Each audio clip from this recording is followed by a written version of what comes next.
Howdy, folks, and welcome back to another episode of Follow the Leader. I'm your host, Lee Larson, and just as we do around here, we go searching for cool folks, and we found one in South Carolina. Matt Fulmer, welcome to the studio. Thank you so much. Thank you for having me. Matt, you are running for office in South Carolina for Congress in one. And for folks listening, that is Charleston and Hilton Head. If you need a frame of reference, it is the southern coast of South Carolina as it was presented to me. And also, for those who are not too familiar with the coast, that is not Outer Banks. That is North Carolina. We learned that about 10 minutes ago. While he and I were having a little chit chat before then, I was making a map. Matt, tell us, you're a waiter running for office. What brought you into this fight?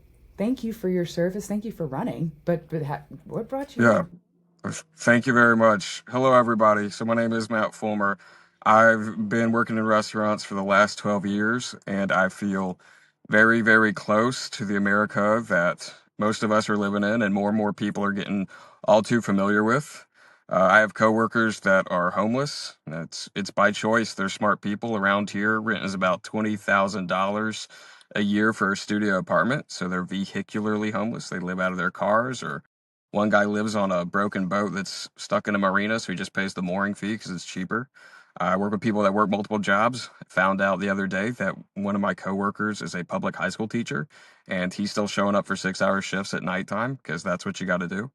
So most people are aware they're looking at a future where they're going to have to work harder to have less, that they are being priced out of the most important moments of their lives, from being able to start a family to being able to retire. And all of this is happening while corporations make record setting profits and wealth inequality explodes. And those two things are related. This economy is designed to advance the people that are farthest ahead, and that's going to be at the expense of everybody behind them.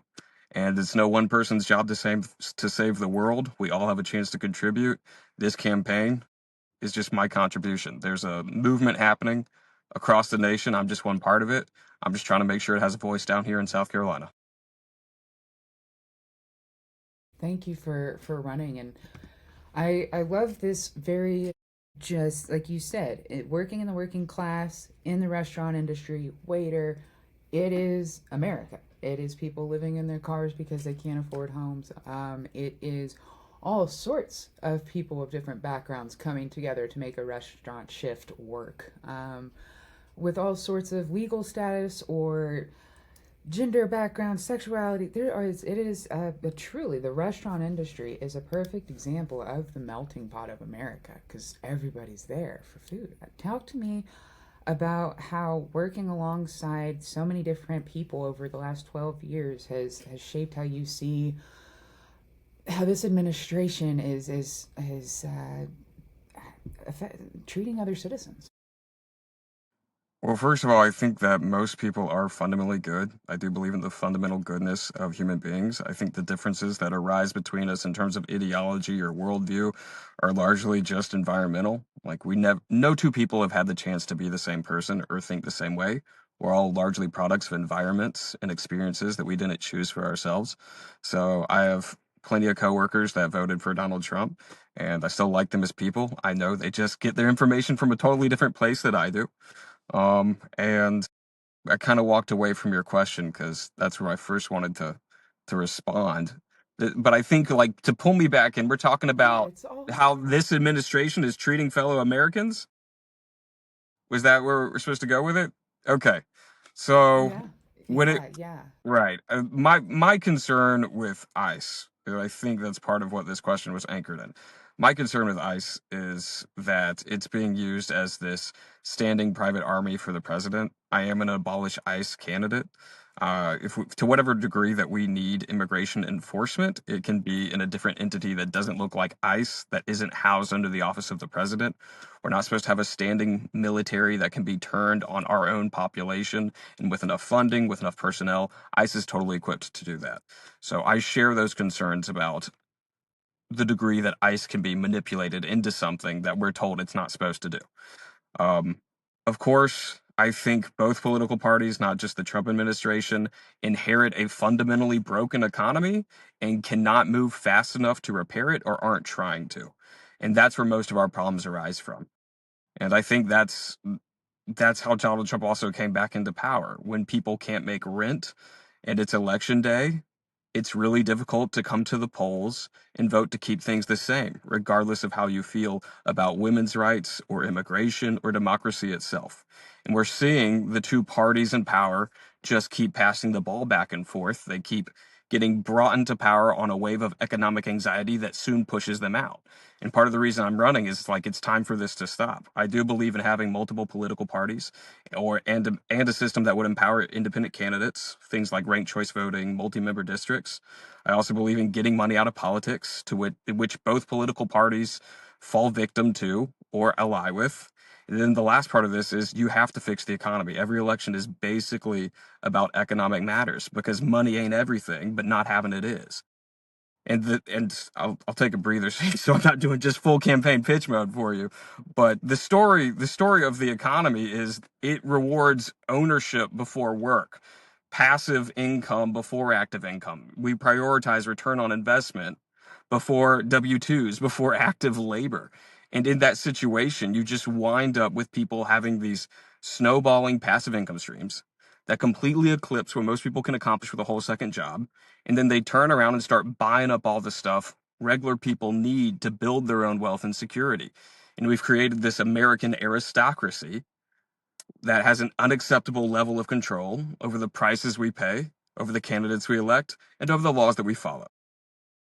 And that's really central to the message that I'm bringing with me throughout this district. And it's central to the message that millions of people in America are trying to say right now. Well, and thank you, because what you are painting is a history. Like, all of this has been going on, all of this anxiety, and it's one thing to, like you said, pass the ball back and forth, blame the other person, but really, the as you said, the working class is not being cared for at the end of the Yeah. day. The people who are um, going to work, paying taxes, using the services, the community that we're in is being deeply affected. Can you talk a little bit? You've already mentioned housing. What does it look like for healthcare and your stance on that? So I proudly support single payer healthcare. I have so many stories now that I can pull from about people who have experienced healthcare in other nations and how much better it is than what we got over here. And the through line for all of them is single payer healthcare. It's those words. When my uncle was in Italy, he fell down, dislocated his arm. They patched him up, no fee, and he's not an Italian citizen. All right, he doesn't pay Italian taxes. It's just that affordable, that accessible for them that they waived whatever minor copay he was supposed to have as a foreign citizen of Italy. I know a Canadian American guy, dual citizen. He injured his neck twice, once in Canada, once in America. In America, the operations were $100,000. In Canada, completely free, including the physical therapy. So, single payer healthcare is just the idea that there's one account that the government puts a bunch of money into, and then you as a citizen can pull from the account for your healthcare expenditures, whatever you as a society decide it should cover. And most of us would say it should cover ambulance rides, it should cover the ER, it should cover non-negotiable, medicines or devices like inhalers or insulin. That's what other countries do. And it pushes the price of products and operations way down because you have maximum leverage to negotiate over the profit-seeking elements of healthcare. You don't just let a company charge as much as it wants for its medicine. You have the ability to negotiate a price that encourages people to make the medicine, but also makes it as affordable and as accessible as possible to your population. So, Medicare for All is the dominant strategy for introducing a single payer healthcare system. But I think it's important to talk about single payer specifically in those words because it communicates the foundation for what healthcare should look like. Medicare for all, some people have misconceptions about it just because they think it's the existing Medicare system for everybody, which it's not. It's a much more improved system that would also be cheaper to operate. That's I I appreciate that. I've also, I've heard some other folks talk about Medicaid, but the pushback is that it's just not effective as a single payer option. There's just some there's just a lot to go through the weeds, and I appreciate you explaining single payer option to such detail, and for showing us that you understand the gravity of the situation. Yeah. Thank you. Um, on your website, and I wanted to point this out, folks, but I've interviewed quite a few candidates running for office across the country. And Matt Fulmer's website, beautiful color scheme, very nice branding, but up top it says solutions for the tab to go and find, his stance on certain policies. And I wanted to point that out to you, the audience, because a lot of times I will interview candidates and their website says issues. So I like the forward thinking language. I just wanted to point that out. At the high level, I think that is smart that you are carrying and running that consistency even through how your website is designed. So props, Matt, Thank you. for I for for for that. Yeah, thanks. I think it's important. There's a candidates generally they've been slow, but they're starting to learn how to say the right things. They're starting to learn that the economy is the number one thing they need to focus on. We are all going to get so tired of hearing the word affordability.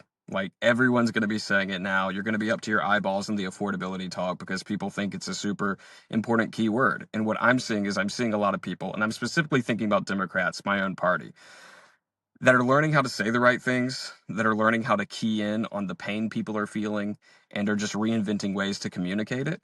But we need them to show that they can walk us through the solutions, right? You can't just talk about the problems, you have to talk about the solutions. So my website is written in a way where I don't just tell you what I believe in, but I make a case for why everyone should believe this. Or, I make the case for why it's important to do it. The hardest thing I think moving forward this cycle for Democrats is going to be trying to parse out who has learned how to talk like a populist or progressive or a visionary or a reformer and who really believes it. So I hope in earnestness that what I've written on my website does communicate to people that I didn't just learn the word affordability. And I'm fighting. I'm fighting because I know the message is more powerful than myself as a candidate. Like an idea will live beyond me. When you communicate an idea, other people take it and shape it, carry it with them, and communicate it with their own strengths, communicate it with their own abilities. So that's that's kind of what my website is anchored in. So thank you for giving me an opportunity to talk about it. Well, it also shows that, I mean, even you talk about being educated on the topics and the policies beyond just the buzzwords, and you very clearly explain where your head's at and where you're going, and like you said, the movement beyond you. One of the things you talk about is education, whether it's universal pre-K or looking at job workforce development. Can you expand on these uh, Right, yes, increased programs for our communities? right. So right now, in places like Germany or Finland, students are going to public colleges or trade schools for under $500 a semester. In some places, there's no tuition and there's just very, very minor fees. And that's because these colleges don't give young students tens to hundreds of thousands of dollars in the form of loans, which colleges can just prey upon because the students don't have much leverage to negotiate, a good price for themselves. What these nations do is they directly fund advanced education, and that gives them the leverage to negotiate things like the price of tuition and the price of fees and executive salary and how much administrative staff do you need? And do you really need these multi-million dollar, sporting programs, gyms, rock climbing walls, coaching salaries, X, Y, and Z? And it also allows them to expand student body sizes, and they pay per student less or about as much as we do. So that's a model that I would like to see us implement. We used to be closer to it. I think it was under Ronald Reagan. He cut, funding for advanced education by about 20 to 25%. So that is the direction we need to go into if we want to call ourselves a real meritocracy, if we want to be a nation where every person has the chance to create or build themselves. Everyone has to have an opportunity, ample opportunity, not just one, but ample opportunity at advanced education and job training. So and it's doable. I mean, it does have a new price tag associated with it because we'll be getting more people into the system, but we got the money out there, right? We always have the money for war. We always have the money for bank bailouts. We certainly have the money for this. Right now, our GDP is like $30 trillion, and our tax receipts are only five. There's plenty of money out there. It's just the people with the money keep paying our government to not come get it.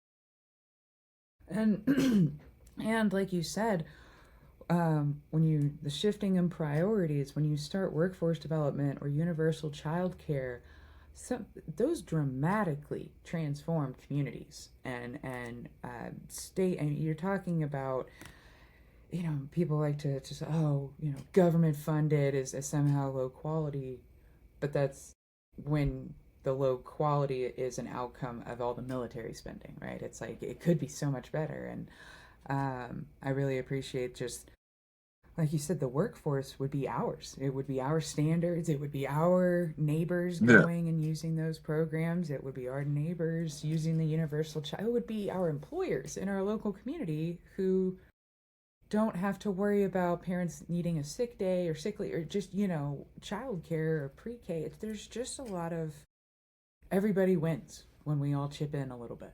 And Yeah. then of course when we examine where all our money is going, like you're like, wait. So I so appreciate this. Sorry, go ahead. No, I realized I didn't even hit universal pre-K because I was talking about advanced education. Back during World War II, we had about nickel a day childcare, right? Because a lot of the guys were fighting and a lot of the women were in the workforce. So America used to have a nearly national, publicly funded daycare program, and it was cheap. A nickel a day would be comparable to $10 a day now. We nixed the program after the war. Other countries reestablished or continued theirs. So this is still an option for us. And it's not uncommon to hear parents say, childcare costs more than tuition right now. And tuition is over $10,000 a year on average. So this is definitely something we can do. And we're already seeing certain states start to implement it. It was New Mexico. They just got theirs going. So this is very doable. It's some low hanging fruit. There's if we invest in anything with our public money, we should take care of our most vulnerable. We should take care of people at the beginning of their life, at the end of their life, when they're sick and when they're injured. And universal pre-K fits into that story, into that dynamic. And it's uh kind of leads right into, you talk a lot about tariffs, tax reform, corporate consolidation. How are you seeing the impact of tariffs in your local community or broader in South Carolina? So Charleston area, which my district is kind of built around, it's not all of Charleston, but it's the periphery. It's one of the major ports on the East Coast. So tariffs are situationally useful. They can be used in a way to increase the price of foreign products so people buy domestic products. And you might want that for really critical technologies. If there's a global war, if there's a global virus, you do want to have domestic industry for the most important products like vehicles or for like medicine. But the way that the Trump administration is using them has been really here and there. It's been inconsistent and it's been put on things that we can't readily create here in America. It's been put on Brazil. It's been put on tropical countries that have crops that we can't readily grow here because we don't have much of a tropical climate like tea or coffee. So largely not supportive of the Trump tariffs. I'd be in favor of tariffs in a very, very niche specific way. But there's one more word you mentioned in there, which is monopolization or corporate consolidation. And I Yeah, think that's the real story of great. inflation in America. The greatest driver of inflation that we are experiencing comes from market consolidation. Prices are basically just about who has leverage in a relationship. If the seller has leverage, prices get to go up. If the buyer has leverage, prices get to go down. And as customers, as Americans, we are losing leverage over the stuff we are buying because of rampant corporate consolidation across almost all industries. In meat packing, about four companies control 80 to 85% of the market, whereas 40 years ago, they only had 26%. So that's got something to do with the price you're paying for meat. Seeds for companies about 60%. In healthcare, there's one or two dominant health insurers per state. And it didn't used to be this way. Like in 1980, it was still about 50-50 independent to conglomerate, and it's just gone in the conglomerate favor since then. So, key to getting prices down is going to be breaking up these large monopolies, or in some cases, incentivizing new competitors, startups, independent businesses, small to medium sized businesses. And the last part, in some cases, like healthcare, is just providing a public alternative that can compete with the for-profit elements that don't really belong in our most critical services.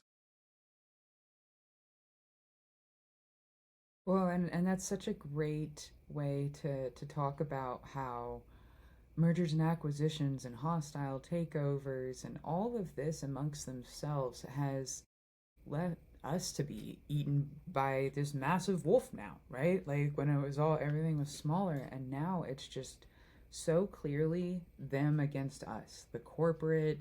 I mean, even when we're talking about EpiPens, you mentioned that on your website too. I know you talked about healthcare briefly, but That's a uh, that's the that's inhumane. that's Yeah, I mean, so the parent company of EpiPen was Mylan, and they had almost complete market capture. They were making like 90% of the EpiPen market.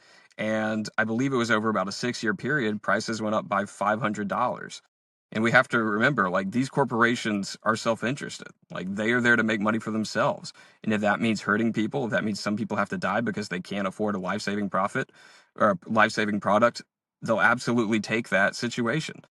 So there has to be some other kind of mediator in this relationship, and that should be us, the American people. And thankfully, we're still a democracy. As manipulated by money that we are a democracy, and this is the greatest tool we have to take care of each other. Absolutely. And one of the things that does threaten our democracy, speaking of money and corporations, is campaign finance reform. Can you speak a little bit to that? Absolutely. So we would love to overturn Citizens United. That's a lot of people are working on that effort.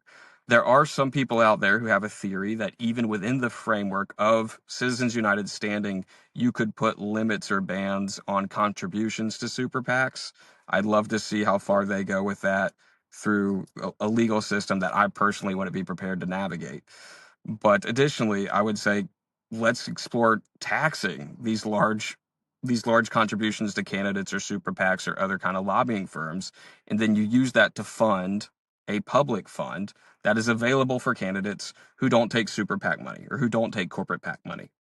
And that way, you have the wealthiest people in the country indirectly funding the candidates they are trying to keep out of power. So public matching funds. If you want to see it in action, you can also look at what happened in New York City. Like, or if everyone's familiar with Zoran Mondani, New York City has their own public matching funds program. So Zoran had to forego certain kinds of fundraising, but for every dollar he got from a small dollar donation, he got a percentage of public money. And that made sure that his campaign could grow in ratio along with his actual public support. Thank you. Yeah, that's it's so creative, the different ways that people are having to combat Citizens United, and just the different avenues to take, because it can seem very daunting to run for office and then see all the money that is available out there, but you sell your soul. Like there's no way to balance someone like Boeing and the common person. like, um, but and so I appreciate you speaking on that, I because I don't know if y'all Citizens know United this. is just bad. I don't know if y'all know this as viewers. I'm sure a lot of y'all are like very very involved. Candidates are basically coached to just be fundraisers. Like when the advice I have been given from people that work in this field running for this campaign is like the first 2 months, all you really do is you sit down for 8 hours a day, you pick up the phone and you're calling names. You're calling arranged lists of names for people who have donated to candidates before or participated in primaries, and you're just asking for money.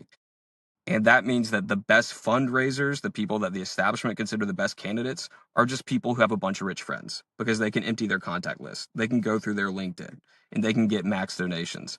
And the sad thing is, this doesn't stop when you go to Congress, that is still considered their job. The Democratic Party wants to help elect people who can go sit in Congress and still call for 6 to 8 hours a day, who can still go to the big balls and social events and fundraise for the Democratic Party. That is how they see the strength of a candidate. It is someone who can call wealthy people and get money from them.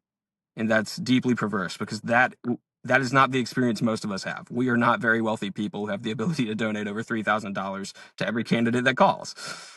So, That's it's very real, and I appreciate your commitment to clean campaign finance, either in the legislation that you hope to pass or even in your own campaign. Because it again goes back and ties into your stance on human rights.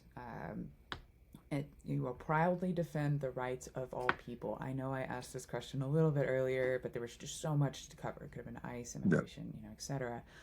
Um, but looking at reproductive rights or access to IVF, marriage equality, transgender Americans, how do you stand on that? So I think that women should have the freedom to navigate their own pregnancies. I do believe we should federally codify Roe versus Wade. When it comes to transgender individuals, like they're people, I support them. I know that's a very vague term, but more specifically, like they should not be arrested or fined for using a restroom at an airport or off the side of a highway. And the thing is if the people that are truly transphobic or are not supportive of transgender people being able to use the bathroom that fits their understanding of themselves, you're going to wind up with people that look exactly like me but have a vagina going into the ladies' room. So there's no winning for those people. If you're really that transphobic, like there is no winning. You are going to be uncomfortable one way or another. So there's a great degree that we need to support trans people, but they need to be able to live life as the word identify is almost too cheap for this because people don't understand it. When we say trans people identify as a certain gender, it's not like a declaration. It's not a cheap statement. There are people out there that have incredibly deep, profound feelings of being in the wrong body from birth, from the age, as soon as they form an identity for themselves. And they should that should be recognized as something that's true. It's not a mental disability. It's just one way to be a person. And I need to do a lot more work to understand the ins and out of their lives and the challenges that they're facing. I only really understand the tip of the iceberg because it's not something I don't talk to my trans friends about being trans, but it is something I'm learning more about, and I'm with them all the way. The last part of that was marriage equality. Yes, I don't want to see that overturned. Like love is love. If I can marry a woman should be able to marry a woman, and I think that's really clear cut.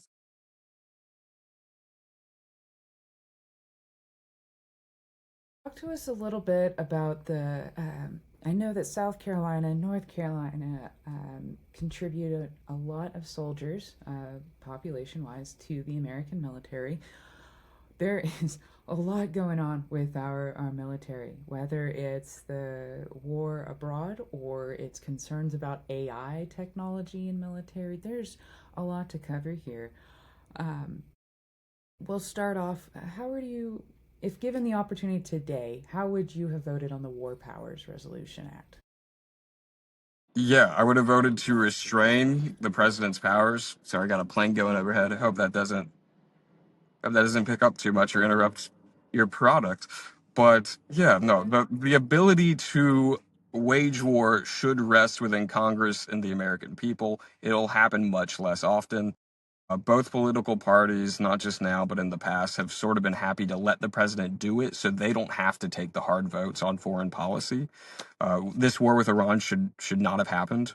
Iran is not a threat to us. It's really difficult to believe that they were developing a nuclear missile because you've seen the leadership of Israel, like Benjamin Netanyahu, cry wolf for 30 years about this, and it hasn't happened.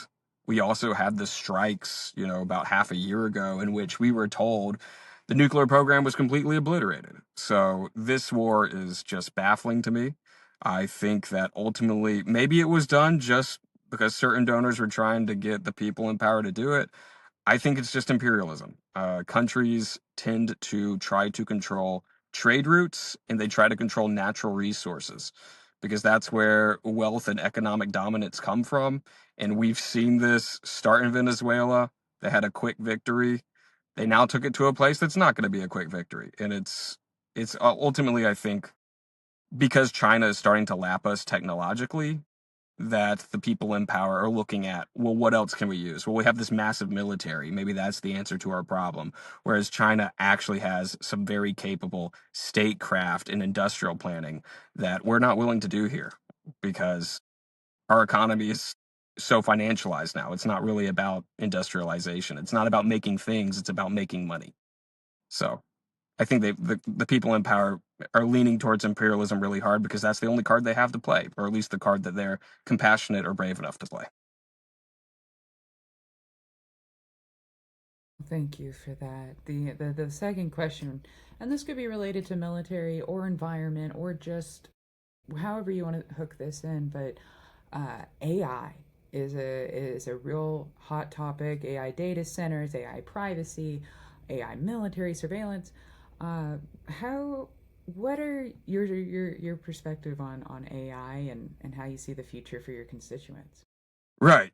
So the purpose of new technologies is not to replace work, it is to replace workers. And for decades now, the American people have been losing their value as laborers because new technologies have enabled globalization. It's enabled whatever they were creating to be created somewhere else. It's also enabled new technologies that replace work, not just AI, but automation. And it is a concern. I think we shouldn't be afraid of new technologies. We just want to make sure that the benefits that they bring are equally shared amongst our people. And we're probably looking at something like a Star Trek future, a lot closer to us than we realize. In Star Trek, there's this thing called the materializer, and it can basically create everything. The Star Trek is this vision of a post-scarcity Earth where no one needs to go hungry, no one lacks clean drinking water because we can create the basic necessities of life, and we really are there. But or we're almost there, but we can't really realize that kind of humanity until we have more democratic input over these very powerful new technologies that are being developed. So, like many other people, I think what we're looking at is there probably needs to be some kind of public stake taken in the creation of these mass job displacers. And that can sound scary right now because you really don't want people like Donald Trump having that kind of power or leverage. But we do need to know that like our day is coming, like Donald Trump is temporary. And if we as the voters do finally crack the code and get some solid people in power, this is direction that we should go. That we need to have more input over these mass displacements of people and the technologies that incur them. Absolutely. Thank you for such a thoughtful response. Like I at first you started with right and I was like, I feel like I might have just and you cruised through No, that one. yeah, Because it's there's so many different perspectives on it and one of the things you're talking about is nuance and regulation and ensuring that Americans have a future somehow in some way about this because again it goes all back to corporate consolidation. we've always been Who told. gets to control the Yeah, we've always been told that, or we're primed to believe that money comes from work.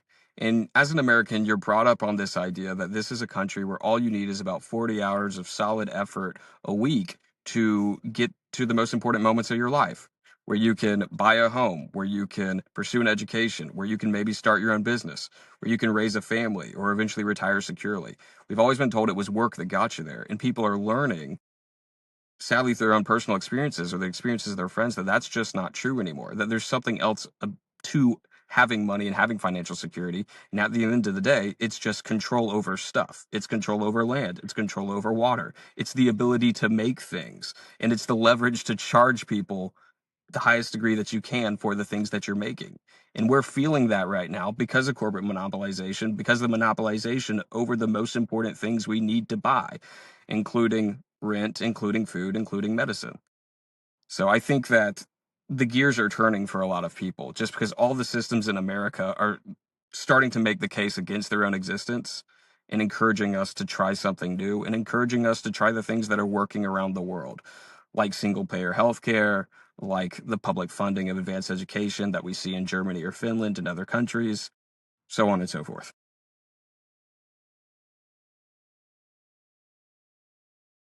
I like that you're bringing up different countries around the world, looking at different options, and because there's some things that we could do nationally, there's also things that we could look and test in states, um, and so it's a sad thing. It's a sad experience or fact that it is such a wealthy country, the United States, and we as Americans are we don't see that, particularly not in livelihood wealth. And I appreciate you speaking so well to all of our working class issues today because it's tired. It's hard out there.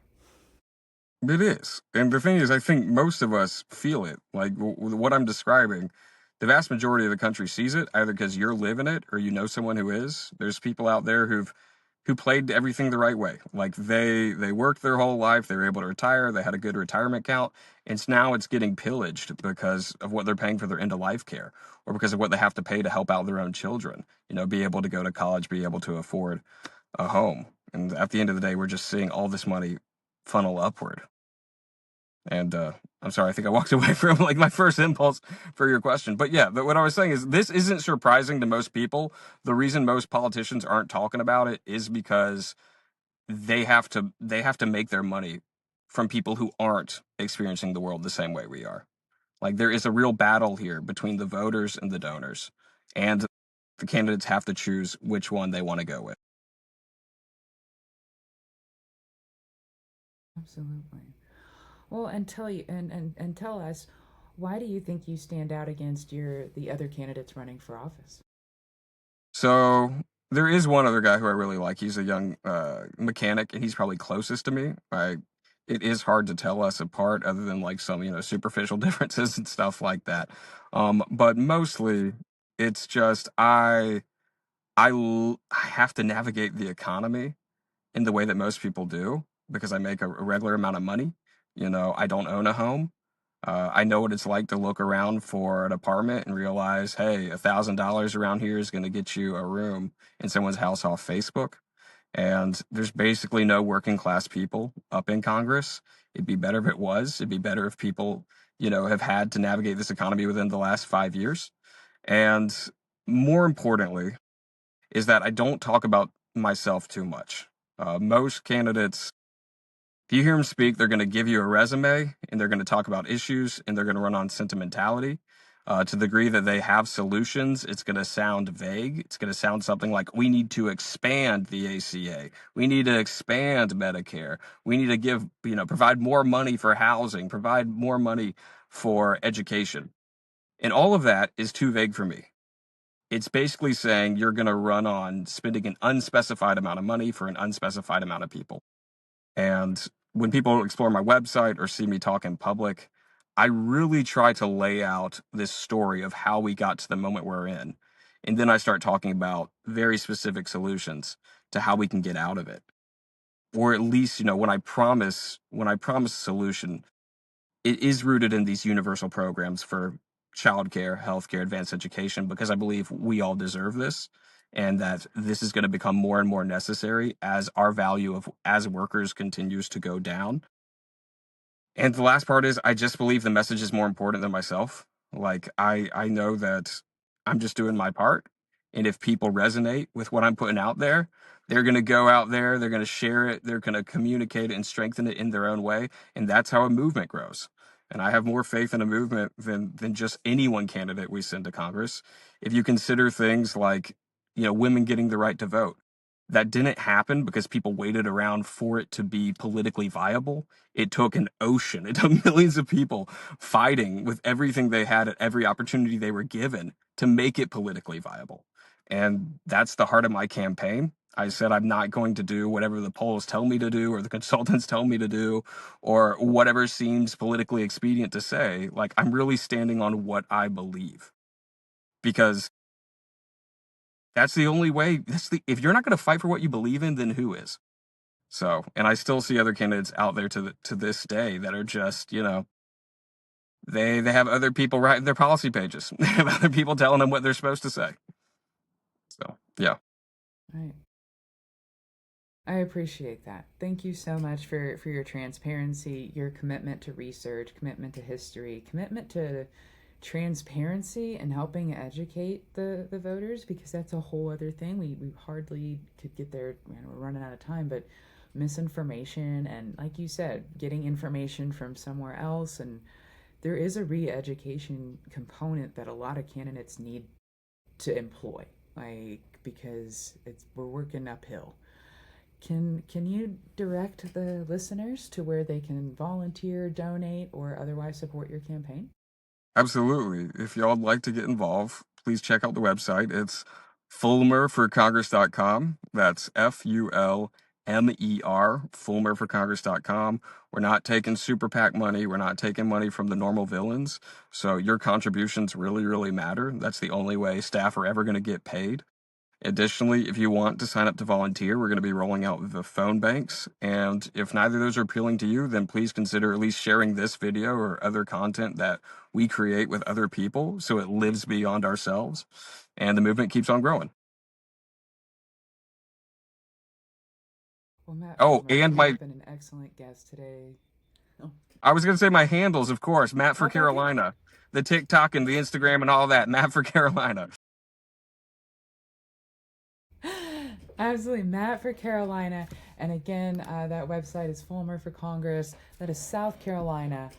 01 Matt Fulmer, congressional candidate for the Dems. Thank you so much for your commitment to the working class and for everything you were doing. I know it takes a lot of courage, it takes energy. I'm sure you would rather be doing something else, but thank you. I love doing this. It's This going is to take all fantastic. of us. And absolutely. Alrighty, folks. Well, that is the end of the episode. I'm your host, Lee Larson. This was Follow the Leader. Let me know in the comments, what did you think of this? Are there issues going on in your local area, your state, that Matt Fulmer's topics today resonated with? Let me know. I want to hear about it. But until then, like, share, comment, subscribe. You know the drill. And I'll see you next time on Follow the Leader. See ya.